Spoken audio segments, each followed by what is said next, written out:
Hi, I'm Lori Betts. Welcome to Golden Years. This month, my guest is Anthony Coleman, and he is representing Care Patrol, and he is going to share with us the ins and outs of good, safe senior living. So come on back, and he's going to give us some tips. Hi, I'm Ed Zachary with Medina County Veterans Service Office. And if you're a veteran and you're in a crisis, or worse yet, contemplating suicide, I want you to pick up the phone and call the Veterans Crisis Line at 1-800-273-8255. Do it now.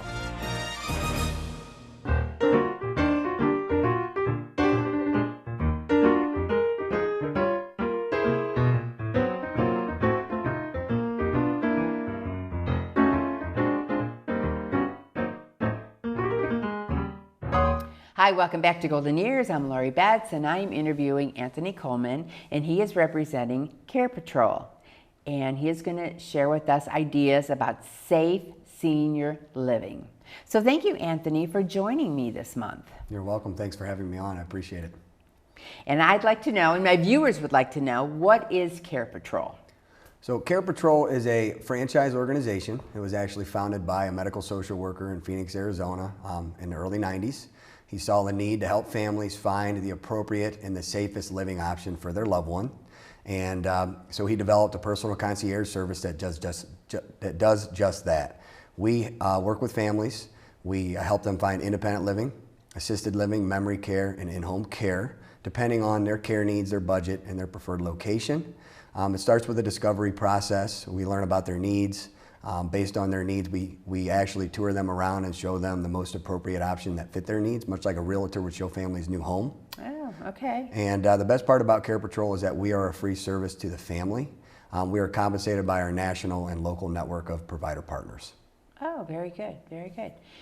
So that being said, I mean, where does, you've been through many families, okay, many situations. How does a family know there's a red light, that something's going on in mom's life, that she does need more help? What are some tips that the families could look for?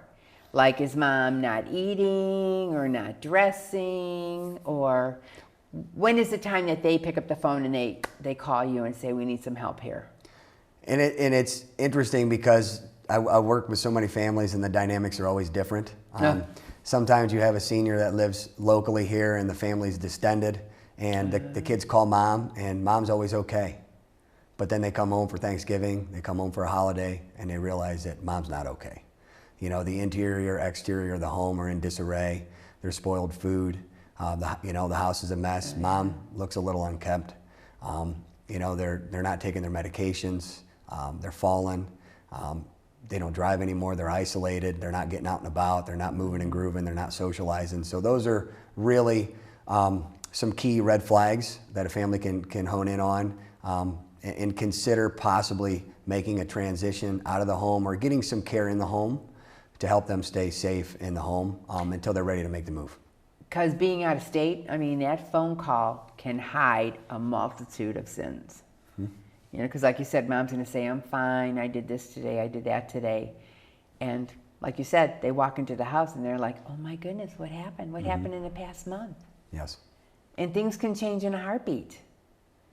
You know, when you're, as we age, anything can happen. You could slip. You know, you could be, I just heard at a wedding Saturday night, one of the mothers was at the wedding and she fell. I mean, that is just so unpredictable because you're there to have a good time and then you just don't know your surroundings. You know, maybe you wore the wrong shoes because you wanted to look pretty, you know, so that starts the ball rolling. Absolutely. So they can reach you out of state online? Yeah, online or via phone. We have a website set up. I'm active on social media as well. Sometimes connecting with consumers is a little bit more difficult for us. We're more business to business, networking and marketing. It's more of our model. We are developing a more active presence online with social media and with our website. In today's world and how crazy it is and so much disbelief, and you're not supposed to believe anybody who's trying to help you, that's got to be an issue. It is, and it's tough sometimes when you're working with a consumer that's Googling you know, assisted living options in a certain area. They're trying to educate themselves. They're getting information from sources that it could be accurate. It could be, you know, they could be misinformed. You know, and it's our goal to try to connect with them. You know, listen first, you know, and then educate second, and kind of hold their hand and start to build that know, like, and trust with them, and guide them through the process. So when you sit down with the family, is the loved one present, or do you do an interview with the daughter or son first? Or how do you set up that communication? It's very different depending on the family and the dynamics. You know, obviously if mom and dad are at home, they're telling the kids one story. The kids know that that's really not actuality. I'll oftentimes meet with the son or daughter. We'll kind of pull some information. We'll create a united front, figure out how to kind of broach that subject with mom and dad. And oftentimes it's better received by the senior coming from somebody like me. That's, the third party? Yeah, Oh, I'm not definitely. emotional. I'm not their kids. That's true. You know, but I can gather information from the children, and sometimes even the medical team, and just say, hey, you know, mom, dad, this is what I've learned. If you were my parent, I would be concerned, and this is why. And you know, don't get upset with your son or daughter for going around your back. They care about you. They're concerned, and they knew that having this conversation with you was going to be really difficult. Mm-hmm. So by bringing somebody in that's educated in the field, that understands long-term care, I can come at you from you know, more of a consultant point of view. My concern is your safety. My concern is your health. Mm-hmm. And you know, how can we develop a win-win situation here where you're going to be in the best possible environment that's going to provide you with great care and support, and then also give your kids peace of mind at night when they lay their head on their pillow, that they're not going to get that call at 3 a.m. from the squad because mom fell at home and she's being rushed off to the ambulance because she's in bad shape. Okay, so right now there's so many communities out there. So go down the list real quick. They have a choice to go independent living, assisted. Mm-hmm. You got 55 and older apartments. Oh yes, okay. Which are often by the consumer confused with independent living. And I can dig a little bit more into that too in depth later on, but you got your 55 and older, you've got your independent living, you've got your assisted living. Some assisted livings are pure assisted livings. Other ones have a locked or a secure memory care unit in the building to deal with dementia care. There's other assisted livings that are standalone, Alzheimer, dementia specific communities. It's what they specialize in. And then you've got the last leg is the nursing facility. And inside the nursing home, you've got kind of 3 legs. You've got your long-term care or a permanent resident. You've got somebody that's there for short-term stay or rehab. Mm-hmm. Maybe they experienced a fall, they just are there getting rehab and then they're gonna go home. And then you've got a memory care or a locked or a secured unit inside the nursing facility as well. And kind of helping a family navigate that whole process of options. Oftentimes families call and say, hey, I'm looking for a nursing home for mom. Well, tell me a little bit about mom. Oh, okay. And after they tell me about mom's day and her routine, and then I educate them on the difference between all those options, they're like, well, we don't need a nursing home. Maybe independent living with a little bit of help, some meals, some social opportunities might be a better fit, or maybe we need to consider an assisted living that also has a memory care, because as needs change, there's that continuum of care that's offered to the patient and to the family. Okay, so what's the big trend now? So, because assisted livings are popping up on every corner. So they're building them, so they must know the statistics of where people are going. Mm-hmm. Well, and the biggest trend, and this is a staggering statistic, is 10,000 people turn 65 every day in our country. Whew, that's a lot. Yeah, the boomers are aging, and they're projecting that's going to continue into the early to mid 2030s. The 65 and older population, the 75, 85 and older population is going to double, triple, quadruple over the next 10 to 15 years. And people that are in senior living are bracing for what they call the silver tsunami. It's coming. The need is there. And they're building communities to support the ongoing need for the aging population. Yeah, wow. I mean, because it's just amazing to me. You just drive down the road and then you see all this building going on and you're like, oh my God, it's an assisted living. So they are popping up. But then the fees too. I mean, it just seems like, I mean, in my mother's generation and my dad's, they save their money. But like through the other generations, you know, they're raising their kids and then they're raising their grandkids. I mean, who's going to afford them? Right. Well, and you're absolutely right. I mean, the dynamics between, you know, your people that are in your mid-90s compared to your people that are in your mid-60s, their spending and saving habits are very different because of how they grew up. You know, Depression era, post-Depression era, you know, as opposed to, you know, all the people coming back from the war, you know, spawning this baby boom generation that had abundance and, you know, were afforded with great opportunities, you know, for their families.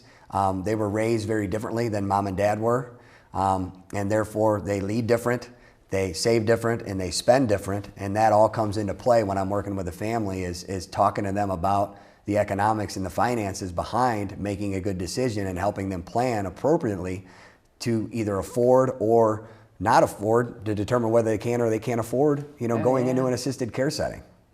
And if you're going to make the move, if you decide, okay, it's time to move out of the house and sell the house, you want them to make one move. So, you know, they have to get their budget in line and say, okay, I can do this. You know, and some people still want to be alone. I mean, the assisted livings, I mean, they are like nonstop activities. You know, and then you get to know people and you get new friends.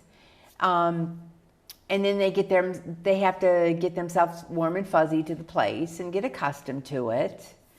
So it is a change. So what kind of advice can you give when you're talking to the seniors? So it's about, so kind of circling back to that call I get. I'm looking for a nursing home for mom. We'll explain mom's day. It all boils down to the ask, listen, educate. Ask the questions, listen to their needs, educate them on the myriad of options available. That way the family can say, oh, hey, I was looking at nursing facility, but maybe assisted living or even independent living is a better fit. Then they can kind of self-discover that. Maybe this is the appropriate option. And sometimes I got to say, based on what I've learned, I think this is the appropriate option and this is why, because of my experience working with hundreds of families, I can tell you right now that if you move mom here, maybe 6 to 9 or 12 months later, you're going to have to move her again. And that's not going to be a good situation. So let's plan for predictable, unpredictable events to occur. Let's make sure we're setting you up for success. And then kind of explaining all those options independently to them. This is what a 55 and older community provides to you. It's more of an apartment. It's a 55 and older setting to get away from the hustle and bustle of the families and the kids. You know, they provide usually interior, exterior maintenance on your home. You know, there's some community ran activities, but not a whole lot of staff presence. There's not an emergency response system. You get into independent living, which to me, independent living is differently defined than a 55 and older. You've got a community setting that offers some services. Maybe it's a continental breakfast and a lunch, or a continental breakfast and a dinner. There's pull cords on the bathroom wall. There's pull cords on the But you have to living fall room wall. by the pull cords. Right. So yeah, convenient or not, there's some things in place. Sometimes they provide transportation to the residents. Oftentimes, independent living will have an activities director that actually runs and drives activities, brings in speakers, helps with outings and social events for the resident. And then you step up into assisted living, where it's an apartment. You bring your own furniture in, but then you can get care services on top of your monthly rent.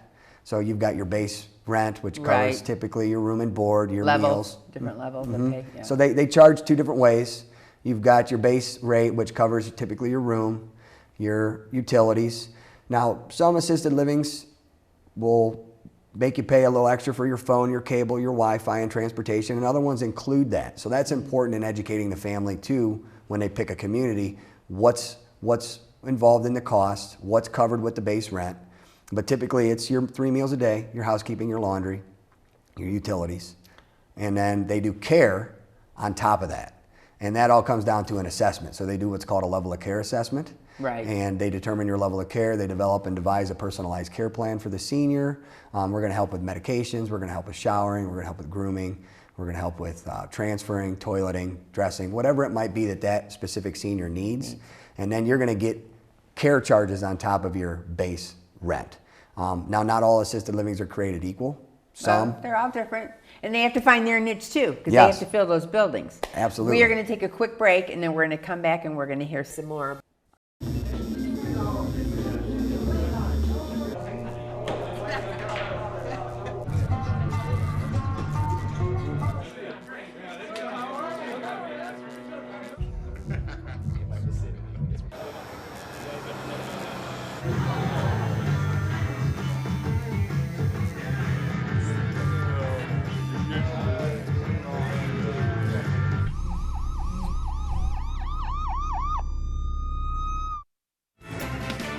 You're watching The Bat.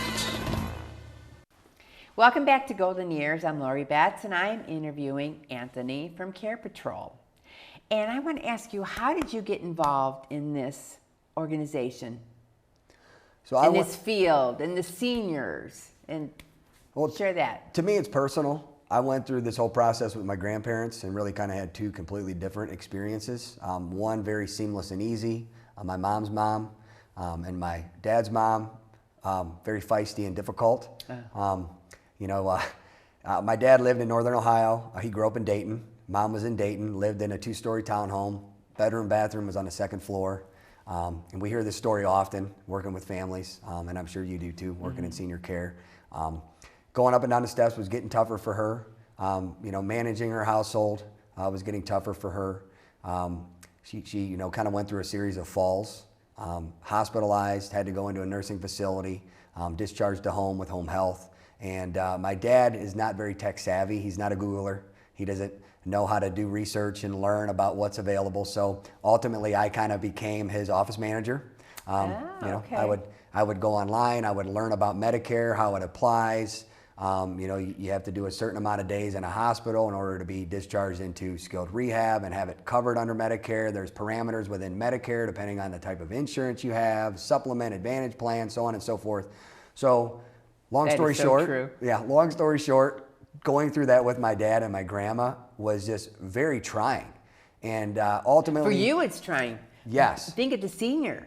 Half the time the seniors don't even know, do I have Medicare? Or now do I have a Medicare PPO, HMO? Mm-hmm. They're clueless. And I get it because they're trying to save money, but it's very frustrating. Mm-hmm. When they come in and they throw all their cards like it's a deck of cards. And so, we ask them and they're like, I have no idea. So then, we have to make all the phone calls, which is not a problem. But they get kind of edgy sometimes because they think they still have Medicare and they don't. Mm-hmm. So that was a learning experience for me, and it was painful to learn all that stuff. It was like drinking from a fire hose, and I had short amounts of time to learn this and help communicate to my dad what was good. And kind of going through that whole process with him and my grandma was really eye-opening. Ultimately, he provided 24-hour care in the home for her. She was very resistant to go to a community setting, was very much a loner. Friends had passed away. She wanted to be in her apartment, in her home. My dad honored that, and when he needed a break, he would bring in some private duty in-home care to help keep her in the home so he could get a little bit of a break, a respite. To go home. So well needed. Yep, take care of his affairs and then come back and provide care. Now my mom's mom, very different, lost a spouse. A couple years later, lost the ability to drive. She was very social. She actually kind of prompted a meeting with the family, very tight-knit, five kids. All sat down, talked with mom. She's like, I would like to transition out of my house.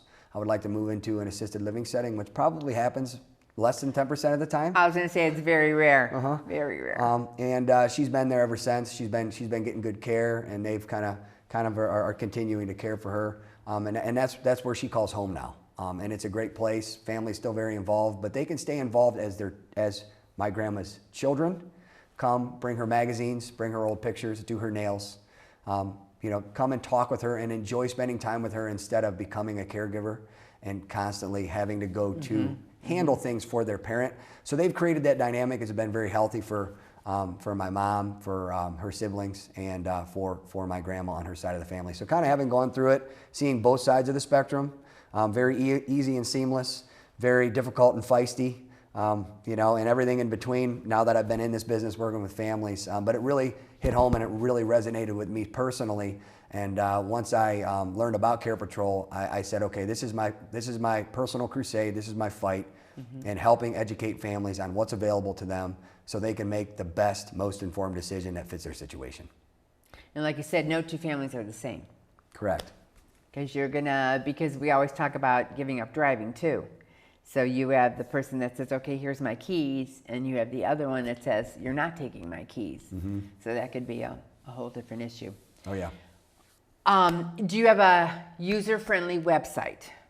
Yes. It's easy. Yes, absolutely. So our website is ncohio.carepatrol.com. There's a picture of me on there, gives a little bit about my bio.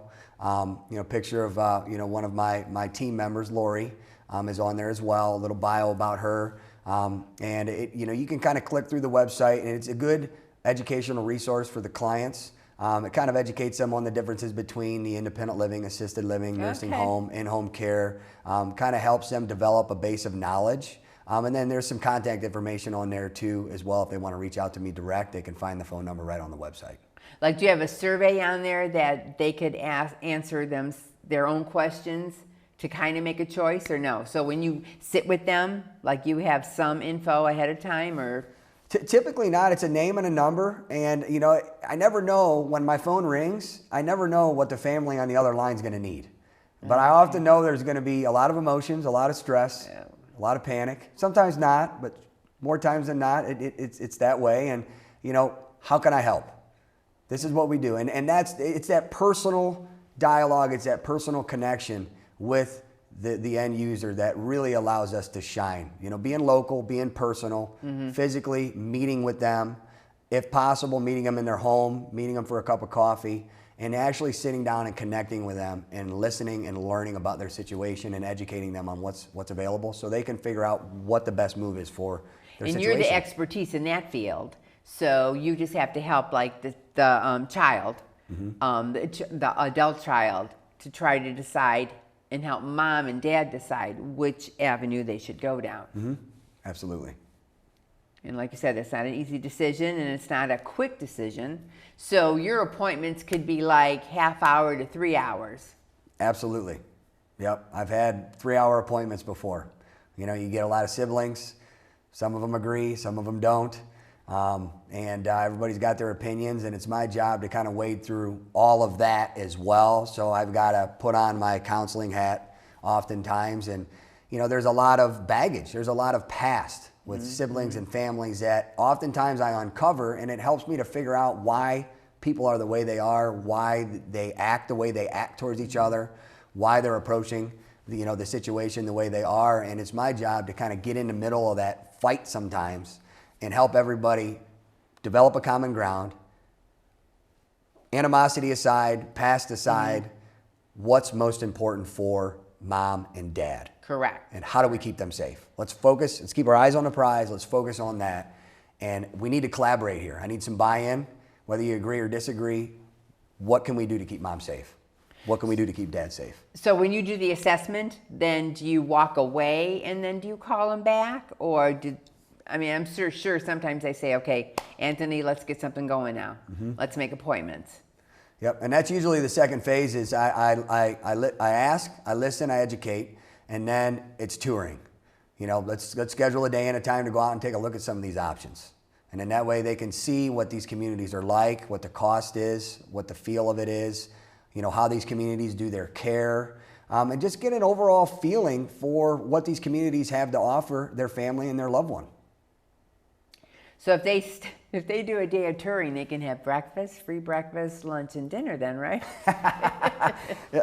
And sometimes it can be exhausting. Oh, I'm sure. Oh, mentally. Yes. Mentally, yeah. So I like to try to limit the tours to 2 to 3. 3 is stretching it. Yeah. 2 in a day is usually a good number. I've been with families where by the third tour, they've asked, all these people at these communities have asked the family the same questions over and over again, and they have to relive the fall, the hospitalization, what's going on with mom and dad, all the descriptors, all the backdrop. And by the end of the day, they're smoked. They're really tired. They're emotionally exhausted. So 2 options is usually the best. Sometimes you can focus it around lunch. so they can try the food at the community. That way they can see the residents kind of in their element, you know, what type of clientele is living there. Can they picture mom and dad, you know, being in that setting? And then they can try the food, see if the food's good, because that's usually, you know, the number one complaint of the residents is the food. Really, definitely. And then their taste is probably changing too, and they're probably so used to their cooking, you know, so I'm sure they can be very critical, because there are some assisted livings that really have some good foods. Absolutely. They do a wonderful job. Yeah, yes they do. Yes they do. All right, what would you like to leave my viewers? What good advice can you share with them before they pick up that phone and call you? I know you did say ask. Ask, listen, and educate. Yes.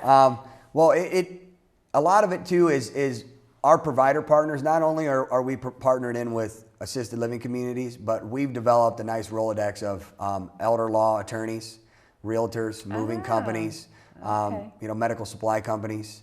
A lot of affiliate services that provide things to you know, the aging population. So when we talk with a family, it's important for us. Mainly is one of my biggest takeaways for families is meet with an elder law attorney. There's estate planning attorneys, and then there's elder law attorneys. You want to meet with an elder law attorney that's focused and honed in on everything elder law.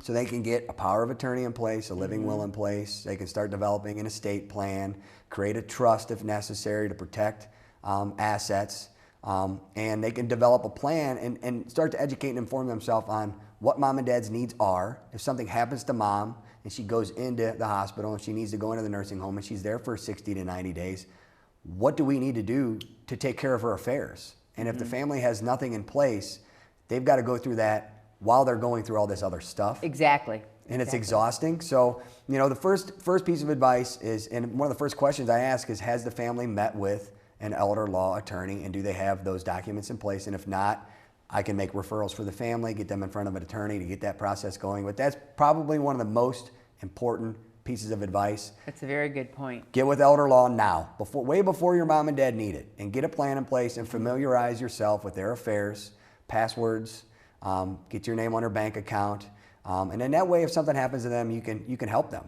That's the biggest thing. And then start to educate yourself on what options are available and what's appropriate for your loved one as their needs change.